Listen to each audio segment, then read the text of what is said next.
भाव वंदना सृष्टिगत मौजूद समस्त षटजीवनी कायों के प्रतिपल प्राप्त हो रहे सहयोग के लिए आभार आभार आभार। उपस्थित भव्य आत्माओं की भव्यता को प्रणाम।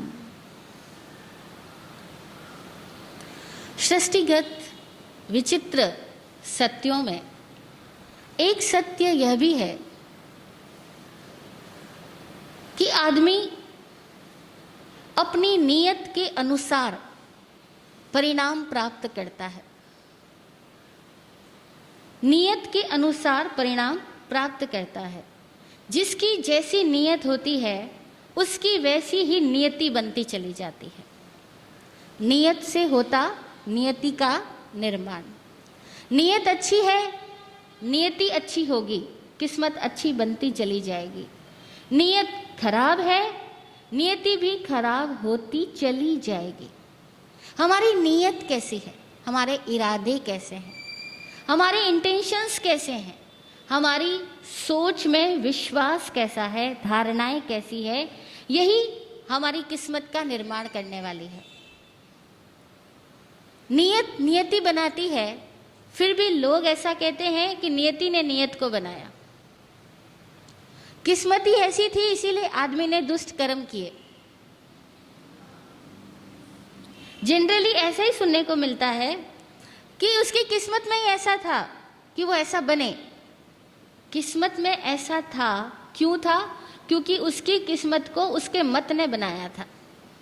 शब्द कितना प्यारा है, किस्मत। कैसा है आपका मत? जो आपका मत है, जो आपकी ओपिनियन है, जो आपका विश्वास है, जो आपकी नीयत है, वही आपकी किस्मत है।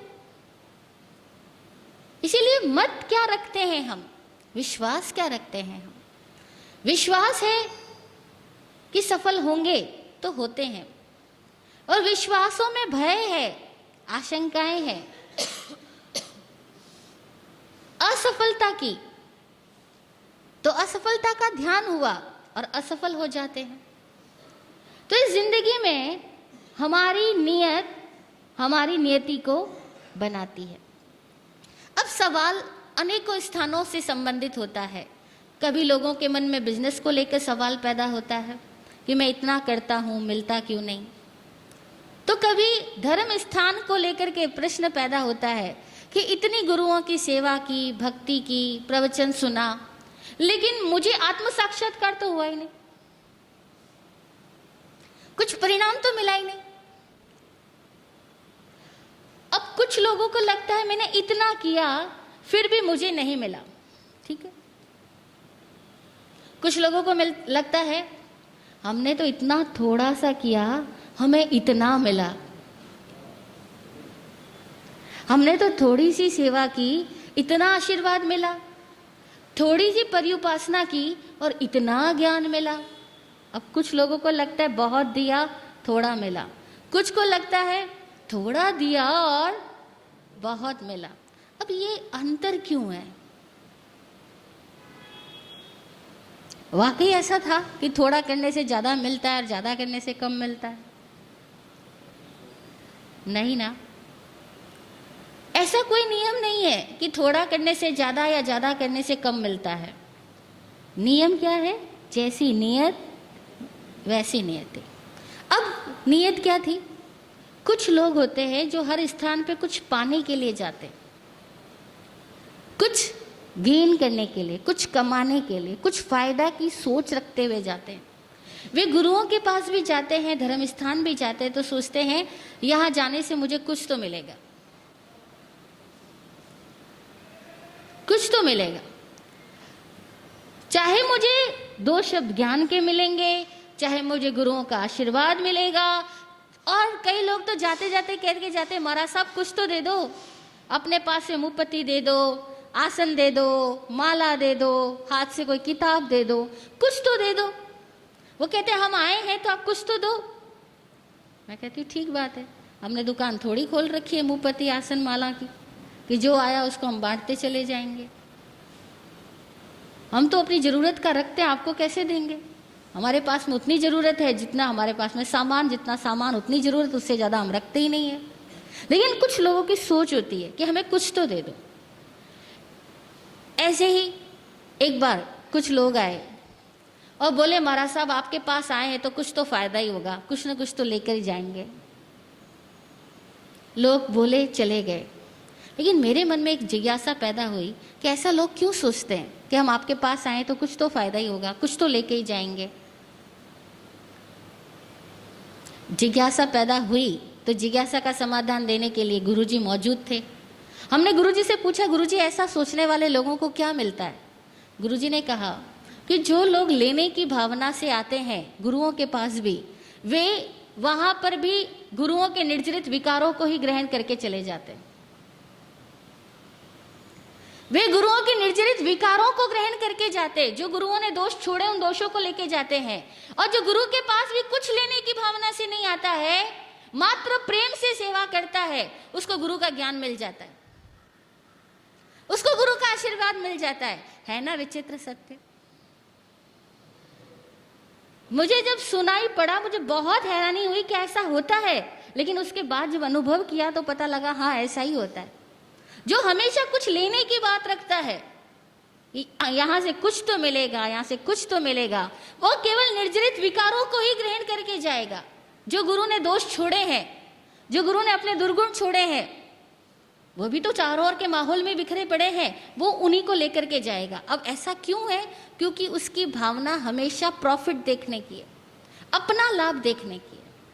उसकी नीयत में अपना स्वार्थ घुसा हुआ है, और अपना स्वार्थ आदमी को कहाँ ले जाएगा? दोषों की तरफ, क्योंकि स्वार्थ इटसेल्फ दोष है, वो दोषों की तरफ ही ले जाएगा। और जिस व्यक्ति में कुछ लेने की इच्छा ही नहीं थी, बस प्रेम से बैठा था, भक्ति से भर के बैठा था, उसको उपासना में ही आनंद आ रहा था, उसको उपासना से कुछ और नहीं चाहिए था। दोनों में फर्क आ गया। एक व्यक्ति उपासना से कुछ चाहता है और एक व्यक्ति को उपासना में ही आनंद आता है। जिसको उपासना में ही आनंद आ रहा था उसे तो ज्ञान मिल गया, और जिसको उपासना से कुछ चाहिए था वो अपनी छोटी मोटी कामनाओं की पूर्ति के लिए आया। उसकी हो सकता है कुछ कामनाओं की पूर्ति हो भी जाए, किंतु फिर भी उसकी जिंदगी में आनंद घटित नहीं हो सकता। आनंद तो घटित ही तब होता है जब आदमी निस्वार्थ कर्म करता है, निस्वार्थ सेवा करता है, निस्वार्थ भक्ति करता है। वो निस्वार्थ चीज जैसी है कि आदमी को अहोभावों से भर देती है, और स्वार्थ आते ही अहोभाव घटित नहीं हो पाता। दोनों में बड़ा फर्क है।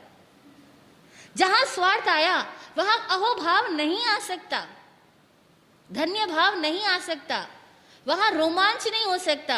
वहां आदमी कुछ पाना चाहेगा, पाना चाहते ही आदमी ज्ञान के स्थान से भी वंचित रह जाएगा। जनरली हम लोगों की लैंग्वेज होती है, इससे मिले तो फायदा क्या हुआ, वहां गए तो फायदा क्या हुआ, उतना करने में तो नुकसान ही काफी हो गया। जनरली हम हर एक छोटी मोटी बात के साथ में फायदा शब्द बोलते जाते हैं। एक समय था जब हमारी भी बोली में यह संस्कारों में था, हमारे मुंह से भी निकल जाता, इसमें क्या फायदा। गुरुजी ने तुरंत टकोरा, ये फायदा क्या होता है? फायदे की सोच ही पैदा क्यों होती है? ये बनिया की सोच है, और जब तक तुम बनिया बुद्धि से चलोगे तब तक कभी समर्पण और मुक्ति घटित नहीं हो सकेगी। बनिए को मोक्ष नहीं, गुरुजी ऐसा कहते थे। हमने कहा गुरुजी वो कैसे? गुरुजी बोले बनिया हमेशा दो लेने की सोचता है, देने की कम सोचता है। और मुक्ति उसकी होती है जो अपना सब कुछ लुटाने को तैयार है, जो लेने की सोचता ही नहीं है, उसकी मुक्ति होती है। बनिया तो हमेशा इकट्ठे करने की सोचता है, जहां जाता है वहां फायदे की बात सोचता है। ये काम करूंगा तो फायदा कितना होगा। देखो किताबों में भी लिख दिया, एक नवकाशी करो 100 वर्ष नरक के कटेंगे, एक पौरसी करो 1000 वर्ष नरक के कटेंगे, 5 सामायिक करो एक उपवास का फल मिल जाएगा। सब जगह फायदा ही फायदा। फायदा वाले आदमी के साथ में 2 चीजें लगी रहेगी, एक तो फायदा की कामना में लालच, और दूसरा डर, हमेशा डर। इसलिए देखो, जो बनिया बुद्धि से ज्यादा चलते हुए लोग लालची भी होते हैं, डरपोक भी होते हैं। उनको जरा डरा दो कि ये नहीं किया तो तुम्हारा नुकसान हो जाने वाला है, बस वो डर करके उस कार्य को कर डालेंगे क्योंकि कहीं नुकसान ना हो जाए। लोभी में डर मौजूद रहता ही रहता है। लोभ संज्ञा है तो भय संज्ञा भी है, और भय संज्ञा है तो लोभ संज्ञा भी है। और ये दोनों संज्ञाएं जब तक है तब तक ज्ञान और आनंद का आविर्भाव नहीं हो सकता। भय संज्ञा है, ज्ञान प्रकट नहीं होगा। लोभ संज्ञा है, आनंद भाव प्रकट नहीं होगा। लेकिन हमारी संज्ञा में, हमारी जहन में ऐसी सोच घुस चुकी है कि हम हर जगह पे यही सोचते हैं, फायदा क्या? मंदिर गए तो फायदा क्या? तीर्थ यात्रा पे गए, फायदा क्या? गुरु दर्शन को गए, फायदा क्या? वाणी भी सुनी तो फायदा क्या हुआ? फायदा की सोच रखने वाला गुरु के पास पहुंच करके भी उनके निर्जरित विकारों को ग्रहण करेगा, और जो प्रेम भाव से गुरु के पास बैठा है वो मुक्ति को उपलब्ध हो जाएगा।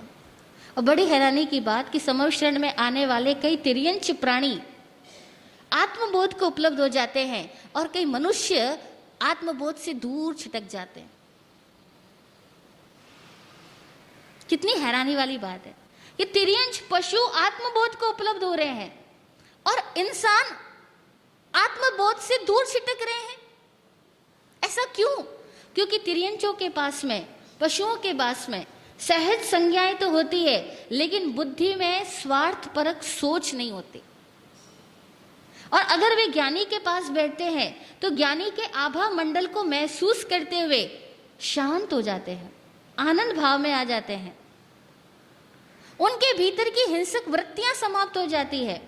लेकिन एक स्वार्थी छल प्रपंची आदमी के दिमाग में इतने फितूर चलते हैं कि वह ज्ञानी के पास भी बैठा होता है तब भी कुछ न कुछ लेन देन की बात सोच रहा होता है, किसी न किसी रिश्ते से जुड़ने की बात सोच रहा होता है, किसी न किसी तरह का संबंध बनाने की सोच रहा होता है। और जैसे ही संबंधों को बनाने की सोच आती है, आदमी सीमित हो जाता है।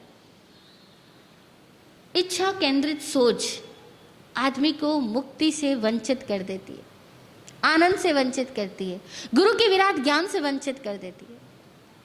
इसीलिए कुछ बेसिक चीजों में हमें अपने में बदलाव लाना होगा। उनमें से एक चीज यह है कि हम कुछ पाने की सोच छोड़ दें। कम से कम धर्म स्थान में, कम से कम धर्म स्थान में, चाहे कोई आप किसी भी धर्म को मानने वाले हो, किसी भी स्थान को मानने वाले हो, किसी भी गुरु को मानने वाले हो, कहीं भी चले जाओ, कुछ भी पाने की चाहत से मत जाओ। पाने की चाहत से जब तक जाएंगे तब तक हम समर्पित हो ही नहीं सकेंगे। समर्पण कुछ पाना नहीं चाहता, ये बेसिक डिफरेंस है। समर्पण हमेशा देने में आनंद मानता है। समर्पण हमेशा झुक जाता है, समाहित हो जाता है। वहां जरा भी कुछ अलग सोच ही नहीं होती कि मैं इनसे कुछ पा लूं, मैं उनसे कुछ सीख लूं, मैं उनसे कुछ ग्रहण कर लूं, इतनी भी भावना नहीं होती।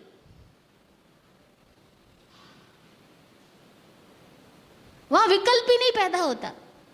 और जहां विकल्प पैदा होते हैं, माइंड में बहुत सारे ऑप्शंस चलते हैं, बहुत सारी तरंगे पैदा होती है, वहां समर्पण घटित नहीं हो पाता। और कई लोग बरसों बरसों तक किसी मंदिर, किसी गिरजाघर, किसी स्थान पर जाने के बावजूद भी कभी समर्पित नहीं होते। तो कई लोग ऐसे होते हैं जो एक बार जाते हैं और पहली ही बार में समर्पित हो जाते हैं। बड़ी विचित्र जगत में घटनाएं घटती है।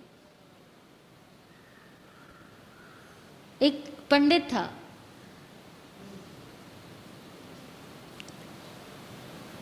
भगवान की भक्ति करता। अपने गांव में जो उसके राम मंदिर था, उस राम मंदिर में नियम से सबसे पहले वही पहुंचता था सुबह सुबह, और पहुंच करके सारी मंदिर की सफाई करना, मूर्ति की सफाई करना, जो भी उसका नित्य क्रम होता है सब कुछ करता। माला जाप करता, घंटा बजाता, आए गए को प्रसाद बांटता, सब काम करता था। गांव भर के लोग भी आते थे उस मंदिर में, लेकिन उस पंडित का बेटा कभी नहीं आता। जब पंडित का बेटा कभी नहीं आता तो पंडित रोज अपने बेटे को कहता कि मेरे कहने से गांव भर के लोग आते हैं मंदिर में दर्शन के लिए, बेटा तुम क्यों नहीं आते हो, बेटा तुम क्यों नहीं आते। बेटा सुनता और अनसुना कर देता। अब देखो कितनी विचित्र बात है कि पंडित और पुजारियों के बेटे मंदिर में आना पसंद नहीं करते। ठीक इसी तरह से हम किसी भी धार्मिक संस्था में चले जाएं, जनरली उन धार्मिक संस्थाओं में जो बड़ी पोस्ट वाले लोग होते हैं उनकी अपनी संतान उन स्थानकों में आना पसंद नहीं करती। कोई ना कोई तो कारण है कि ऐसा क्यों अपनी ही संतान नहीं आना पसंद करती है, जबकि आप वहां के फिक्स आदमी हो कि आप जाओगे तभी वहां सारे कार्य होंगे, लेकिन आपकी संतान नहीं आना पसंद कर रही है। पंडित के बेटे आना पसंद नहीं करते। पंडित बहुत कहता अपने बेटे को कि बेटा चले जाओ, मंदिर जाया करो, एक बार जाओ, क्या फर्क क्या पड़ता है तुमको, तुम वहीं से तो गुजर रहे हो, और जब वहां से गुजर ही रहे हो तो अंदर जाकर के प्रणाम कराओ, भगवान भी खुश हो जाएगा। समझाने का तरीका है, भगवान भी खुश हो जाएगा, जाओ प्रणाम कराओ। अरे तुम्हें प्रणाम करने से कुछ तो मिलेगा, कुछ तो फायदा होगा, दुनिया वाले जानेंगे कि तुम बड़े धार्मिक हो, तुम्हारे कितने रुके हुए काम तो ऐसे ही पूरे होने लग जाएंगे, क्योंकि दुनिया की नजरों में तुम बड़े धार्मिक आदमी कहलाने लग जाओगे, चले जाया करो। वो पंडित रोज समझाता अपने बेटे को, लेकिन बेटा अपने काम से काम रखता, पढ़ाई कर रहा था, पढ़ाई करता, बड़ा हो गया, टीचर बन गया, पढ़ाता था लोगों को, संस्कृत का विद्वान था, लेकिन कभी अपने पिता का कहना उसने नहीं माना। अब हमारे जैसे लोग होंगे तो क्या कहेंगे, गलती किसकी है, बेटे की ना। बट नेचुरल हमें लगेगा बेटे की गलती है कि इतना पिता कहता है, रोज की रोज कहता है, लेकिन बेटा कभी जाता ही नहीं है, कभी सिर झुकाने को तैयार नहीं होता। एक दिन पंडित बीमार पड़ गया, इतना बीमार हुआ कि लगा शायद आज की रात भी बचना मुश्किल है। परिवार वाले सब उसके पास बैठे हैं, दवा दारू की व्यवस्थाएं चल रही है, वो बेटा भी पास में बैठा है। पंडित कहता है कि देखो मैं तो मर जाऊंगा, बेटा मेरी एक इच्छा पूरी कर देता, तू मंदिर हुआ था, तू कभी मंदिर नहीं गया, एक बार तू मंदिर हुआ था। उस दिन बेटे से रहा नहीं गया, रोज तो वो चुपचाप टाल देता था, उस दिन बोल पड़ा कि पिताजी मुझे नहीं लगता आप भी कभी मंदिर गए हो, मुझे नहीं लगता आप भी कभी मंदिर गए हो। और रही बात मेरे जाने की, आप चूंकि जाने वाले और इतना फोर्स कर रहे हो तो मैं ज़रूर चला जाऊंगा, लेकिन एक बात पक्की है कि पिताजी मैं चला गया तो लौट के नहीं आऊँगा। और आपको पता है मैं संस्कृत का टीचर हूँ, आप जिंदगी भर राम राम राम राम करते गए, मैं तो एक बार ही बहुवचन में बोल दूंगा रामा। भाई राम राम राम राम इतनी बार किया, तो संस्कृत का अध्यापक हूँ, एक वचन और बहुवचन दोनों सिखाता हूँ बच्चों को, तो राम राम बोलने की जगह राम रामो रामा, तो बोला मैं तो रामा बोल दूंगा, मुझे नहीं लगता आप भी कभी गए हो। ये बात सुन करके तो पंडित को मानो कोई शीला उसके ऊपर गिरी हो कि मैं कभी नहीं गया, मतलब हद है। अब वो जो बेटा जिस तल से बात कर रहा है, पिता उस तल पे अपने बेटे की बात को ना सुन पा रहा है ना समझ पा रहा है। बेटा कह रहा है मुझे नहीं लग रहा आप भी कभी गए हो, और पिता जानता है कि बेटे को भी पता है कि मैं सुबह उठते ही सबसे पहले मंदिर भागता हूँ और अपना नित्य क्रम पूरा करके 2-2.5 घंटे लगा करके फिर घर पे लौटता हूँ, और ये कह रहा है कि मुझे नहीं लगता आप भी कभी मंदिर गए हो। ऐसा कैसे? क्योंकि वो पंडित जाता तो रोज था, लेकिन समर्पण कभी घटित नहीं हुआ। झुकता तो रोज था, लेकिन भीतर से कभी नहीं झुका। वो हमेशा ही उसमें अपनी सुरक्षा खोजता था, अपने भय का एक स्थान, एक आश्वासन का स्थान उसने मंदिर बना रखा था। उसके अंदर में उस मंदिर से भी कुछ पाने की चाहत थी, चाहे वो मंदिर में आने वाला चंदा ही क्यों ना हो। लोग जो दान दे करके जाते हैं उस दान की धनराशि ही पाने की चाहत क्यों ना हो, समाज में नाम पाने की चाहत क्यों ना हो, पोस्ट पाने की चाहत क्यों ना हो, लेकिन कुछ ना कुछ पाने की चाहत थी। कभी भी उसके मन में देने का भाव आया ही नहीं। और वो थोड़ा सा समय भी देता तो उसके लिए भी बैंड बजा बजा करके सबको बोलता था, मैं देखो सुबह उठते ही आता हूं, तुम क्यों नहीं आ सकते हो? मैं देखो सारे काम छोड़ के सर्दी हो गर्मी हो रोज आता हूं, तुम क्यों नहीं आ सकते हो? वो सबको गाता बहुत था। बेटे ने कहा, मुझे नहीं लगता पिताजी आप कभी झुके भी हो, कभी भगवान के सामने झुके भी हो, मुझे नहीं लगता। क्योंकि अगर भगवान के सामने झुके होते तो इतना अहंकार नहीं बचता, ना स्वार्थ नहीं रहता। अगर भगवान के सामने झुके होते तो तुम्हारे चेहरे पे कुछ और ही नूर होता, आंखों में कुछ और ही प्रेम होता, सब प्राणी के प्रति सहज रूप से ही आत्मीयता होती ही होती। आए गए को उपदेश और सलाह वही देता है, बिना मांगे सलाह और उपदेश वही देता है जो स्वयं उस सलाह और उपदेश के अनुरूप नहीं जीता है। जो स्वयं जीता है वो देता ही नहीं है, और जो बिना मांगे सलाह और उपदेश दे रहा है वो जीता ही नहीं है। बड़ा विचित्र सत्य है। कहते हैं कि पिता की बात रख करके अगले ही दिन सुबह उसका बेटा मंदिर गया।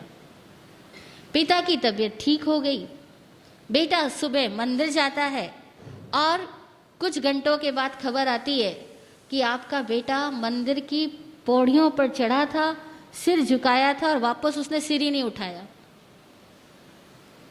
और हकीकत है कि वो सिर ही नहीं उठा था, उसने अपने प्राण वहीं छोड़ दिए। उसके मुंह से लास्ट में एक ही शब्द निकला था, रामा।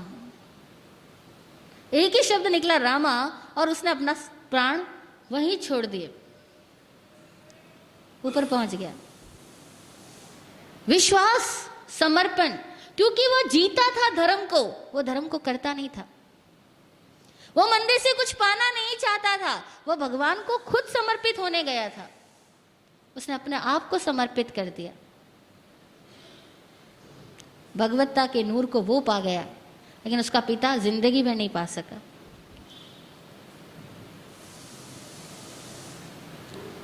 आगे कुछ कहने को बचा नहीं कि अगर हमारे भीतर में कुछ पाने की चाहत है